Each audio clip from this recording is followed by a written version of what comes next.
la posguerra y a dividirlo en esferas de influencia. En el norte, Leningrado, donde 1 millón de personas había muerto de hambre, estaba ya libre del asedio.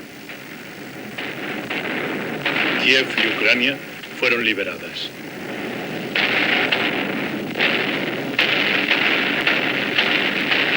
En los territorios reconquistados, la vida volvía a una relativa normalidad, aunque seguiría habiendo hambre y restricciones durante mucho tiempo.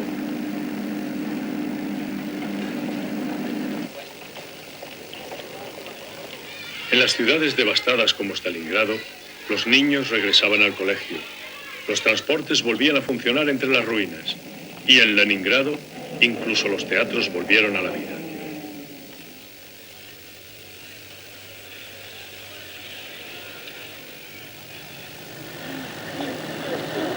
El nacionalismo ruso y con él los sentimientos antialemanes estaba en pleno apogeo.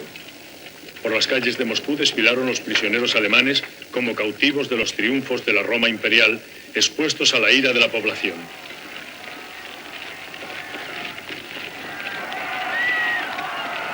Era un país en que habían muerto millones de personas, 20 millones cuando terminó la guerra. Después del desfile, se limpiaron simbólicamente las calles. Las tropas rusas no tardaron en cruzar las antiguas fronteras, avanzando hacia Budapest por el sur y entrando en Polonia por el norte. Los ciudadanos de Varsovia se levantaron y fueron sangrientamente reprimidos por los alemanes, mientras el Ejército Rojo no podía o no quería moverse para ayudarles.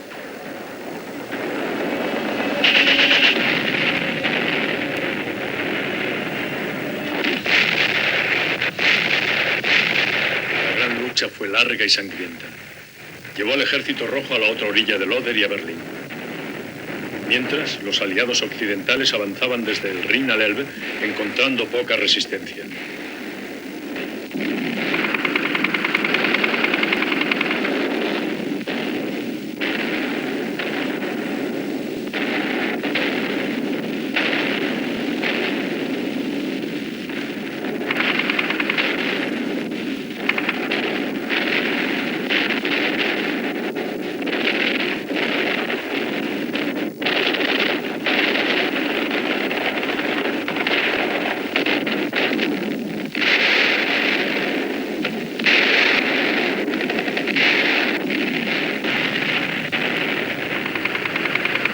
Tras una dura batalla que costó 100.000 vidas, la bandera roja ondeó por fin sobre las ruinas de la capital de Hitler, donde éste había muerto por su propia mano entre los escombros de la Cancillería del Reich. Aunque su poder era ya inmenso, Stalin respetó las normas del Club de las Grandes Potencias. Así, cuando el ejército británico reprimió a los comunistas griegos, que habían sido la columna vertebral de la resistencia de este país, Stalin no pestañeó. También la prensa y la radio rusa callaron. En el gran reparto, a Stalin le había correspondido la Europa del Este, no los Balcanes. Había oficiales rusos en Atenas cuando Churchill llegó para negociar en plena lucha.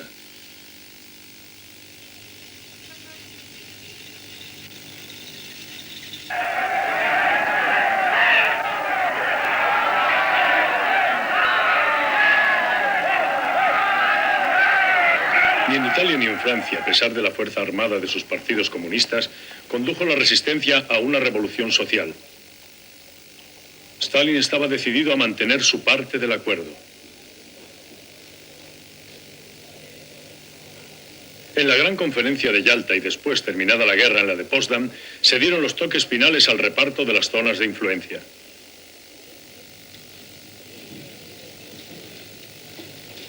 Los intereses contrapuestos y los proyectos a largo plazo ya estaban creando tensiones y sospechas entre los antiguos aliados, pese a las demostraciones públicas de buena voluntad. Pilotos americanos bailan con las chicas del ejército ruso.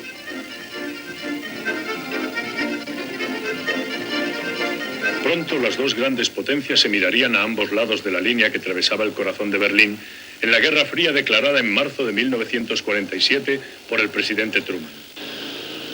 What the world needs in order to regain a sense of security is an end to Soviet obstruction and aggression. We have no hostile or aggressive designs against the Soviet Union or any other country. We are not waging a Cold War. The cleavage that exists is not between the Soviet Union and the United States. It is between the Soviet Union and the rest of the world. La Guerra Fría amenazaba a veces en convertirse en un conflicto abierto, como cuando en 1948 los rusos bloquearon Berlín. Occidente respondió con el puente aéreo de Berlín y Stalin renunció al intento de incorporar Berlín a Alemania del Este.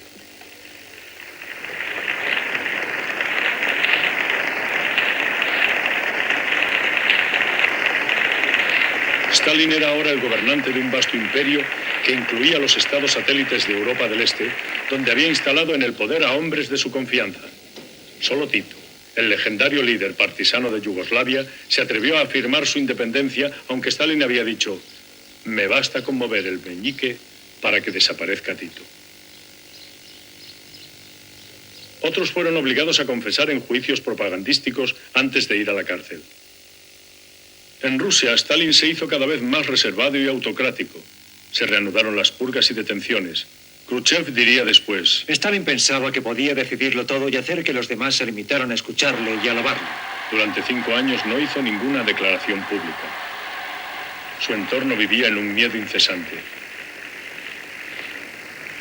En noviembre de 1952, el Congreso del partido se reunió en un ambiente de suspicacia. Por primera vez, Stalin no pronunció el discurso inaugural. La cuestión de la sucesión surgió por primera vez, pero Stalin seguía conservando el poder. Seguía siendo implacable. El país temía algún terrible acontecimiento, algún terror nuevo. Y de pronto, el 6 de marzo de 1953, se anunció que Stalin había muerto de hemorragia cerebral a los 73 años. Fue enterrado junto a Lenin. En toda la Europa del Este hubo una extraordinaria reacción en la que se mezclaban el alivio, la sorpresa y el miedo.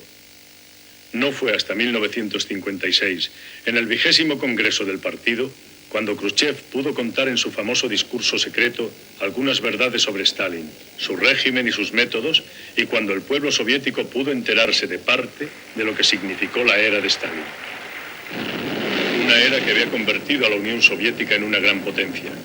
Una era que había visto cómo un satélite soviético daba la vuelta a la Tierra. Una era que había transformado el tejido social y económico del país, pero a un precio incalculable en vidas y sufrimientos humanos.